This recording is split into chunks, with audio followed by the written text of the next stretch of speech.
Luc Magloire Mbarga Atangana, ministre camerounais du Commerce, était à la tête d'une forte délégation le 17 juillet dernier à Kribi.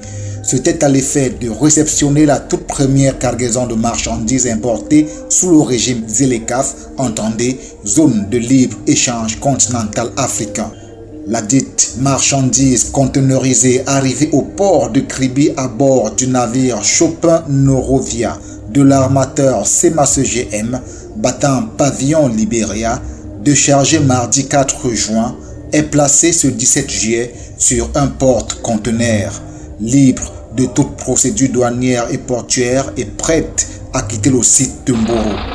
Devant un parterre d'autres personnalités, parmi lesquelles l'ambassadeur tunisien au Cameroun, le DG du PAC, Patrice Milom, le président du Conseil national des chargeurs, Auguste Mbappé Punda, et le chef du secteur des douanes du Sud 2, Norbert Bellinga, représentant personnel directeur général des douanes, la cargaison subit un cérémonial émaillé par un rituel d'hospitalité à l'africain.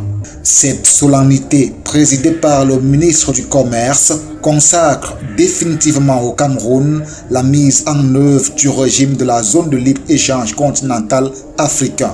En lieu et place de son directeur général, le chef secteur des douanes du Sud 2 situe le contexte du démantèlement des tarifs douaniers au port de Kribi. Le libre-échange continental africain a été institué le 21 mars 2018 par l'accord portant création de la ZLECAf. Fort de la qualité des instruments juridiques qui la régissent, elle est entrée dans sa phase opérationnelle. Elle a pour ambition de construire une intégration africaine prospère, pacifique, dirigée par les Africains et représentant une force dynamique sur la scène internationale. En éliminant progressivement les droits de douane sur le commerce intra-africain, les ZLECAf offrent un marché de plus de 1,2 milliard de consommateurs et des possibilités commerciales immenses pour les entreprises africaines. Parmi les produits destinés à être échangés dans le cadre de l'initiative se trouvent les produits de viande transformée, l'amidon de maïs, le sucre, les pâtes, le sirop de glucose, les fruits secs et la fibre de sisal.